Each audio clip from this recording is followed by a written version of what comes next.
So I guess when you suck long enough, if you have a good game, the truthers are going to come out and just say, you're Super Bowl bound already. Like, there's never been a horrible quarterback that's had a good game. But you got to give credit where credit is due. Zach Wilson looked like his body language looked different for most of the game. Not a good first quarter, not a good fourth quarter. In between that, I mean, there were 11 drives in total. So did he look good on all 11? No, obviously he didn't. Jets spotted them 17 points. The defense looked like, oh, shit, here we are again. But Zach Wilson, from a body language standpoint, if you never watched football before, you'd be like, God, that quarterback doesn't look like he's just scared. I think he gave the defense a little bit more confidence and kept Patrick Mahomes at bay. Though the time of possession is still something the Jets lose. I think the Chiefs had the ball about 5 more minutes. The rushing yards, the missed tackles on the defense. Jets fans overrate their team more than any other fans. This is not a top 5 defense. They don't tackle well. I think I read today that Chiefs running back had most of his yards after being hit. I mean, it can't happen. They make some really good plays, and they've got some really good players, but it's overrated as a defense. It's a bend it, don't break defense.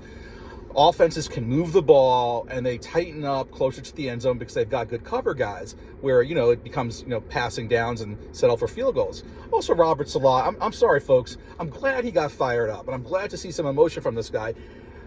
It's 4th and 1. You've got 54 seconds left to go before halftime. You don't want to give Patrick Mahomes back the ball. A 53-yard field goal. I know Zerline's got a great leg. But he's coming off of an injury.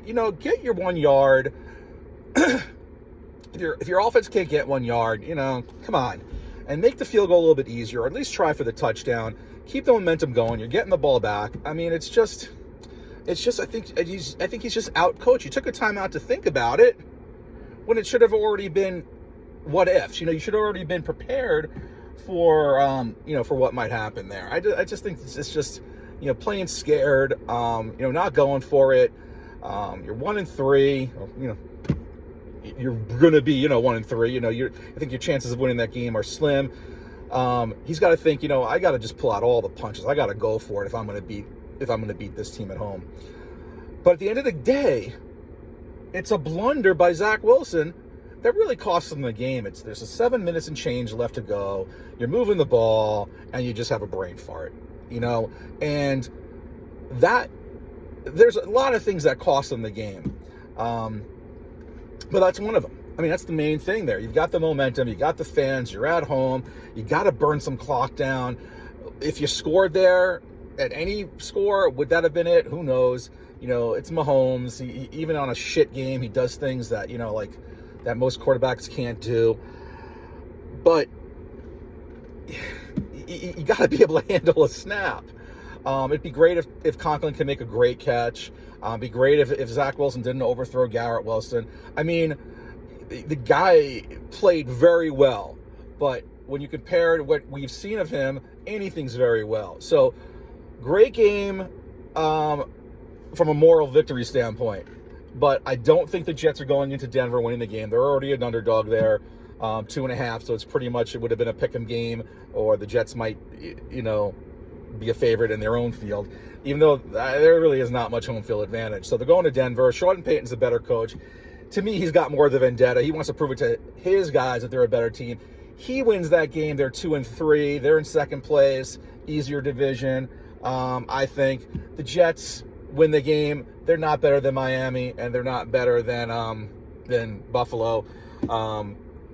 They're around on par with New England, but they lose a tiebreaker. To me, the Jets are still a last place team in their division at the end of all of this. And I think Jet fans have to be realistic. So says the realistic Jets fan. That's it. The problem with Zach Wilson playing well is it extends his leash.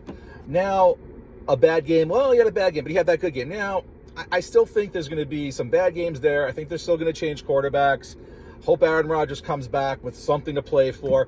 It just doesn't look like it. The Jets are not going to be in contention for a wild card. I don't think. I think they're losing in Denver. I think they're losing against Philly, and I think the Giants will have more to play for in their own stadium. I just don't see this. I see them going in at 1-5. I think they're 1-6 after they play the Giants, and then we can look at it from there. So the takeaways are Breece Hall doesn't get the ball enough. Dalvin Cook is done. Bringing him here was another Joe Douglas fuck up. I think it actually helps Breece Hall to not have a lot of runs. I think you want to be a long-term Jet. I don't think he sees that him getting the ball a little bit less helps his body, but this is way too much less. I love the Garrett Wilson short passing plays. I think he's very elusive and really great with the ball. I like to see the ball get pitched to him back a few more times.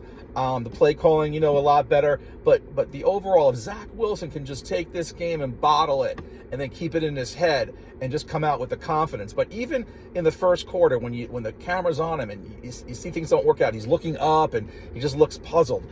He lost that puzzled look feeling to him. He was so much better at the news conference. Just confidence is just is such a big thing in anything for anybody when you go in confident on something. And he's not great from the neck up. He was better yesterday, true. But the shit that I'm reading from some of this fan base, and it's terrible. This fan base is just, wow. I mean, I'm in a lot of the chat rooms for a lot of the other fan bases. I mean, this is the most immature fan base that I've really seen, and they just don't look at things correctly. I mean, folks, they're 1-3 right now. They're not favored in Denver. That's 1-4. You got to be able to look at it realistically on the way you think it's actually going to happen, and the way it's actually going to happen is really kind of the way I've been calling it all year. And they're not well coached, they're not well GM'd, they're not well owned, and they're not well quarterbacked. Their defense is bend but don't break. They lose a time of possession, and I don't want to hear the fucking penalties. I don't know the exact rule on the face mask, but it appears that it started in the field of play. And the NFL analyst that they had on NBC confirmed that it should have been, not a safety. That safety just seemed to galvanize the team. It's 17-2. You're getting the ball back. It's just like, that seemed to be such a difference maker. Then they're punting, and then who knows what happens with a punt. And the horse collar, that wasn't a horse collar. It showed that he had the jersey. So Jets fans just get on the refs. They blew it, and it sucks because Kansas City just seems to get a lot of those calls. But let's be realistic, folks. And the Jets content people only add to it. It's like the media, People flock to the media. They basically say what they hear, and that's what Jets fans do. And it's a shame. It's a shame that I don't have more subscribers here. So anyway, a bad loss. A bad loss. It hurts more when you're close and you had a chance to beat. The team was beatable. They came in. They took the Jets for granted. Patrick Mahomes took a little bit of Zach Wilson with him, made some just weird throws and such. The Jets really had a good chance to win this game. The bottom line is you have the ball. There's 7 minutes to go. You're at midfield. Your quarterback can't fumble the snap. Is it his fault? No, there's 60 minutes to a game. But that's the prime spot there, folks. So, let's see what happens in Denver. Big game. You go 2-3 there. You get some momentum. Philly's going to lose a game. Maybe they take you for granted. God, if you can go 3-3, that's what we hoped from the beginning. That's a big deal. 3-3, a lot different than 1-5, folks. Please subscribe. RJF here, and you're welcome.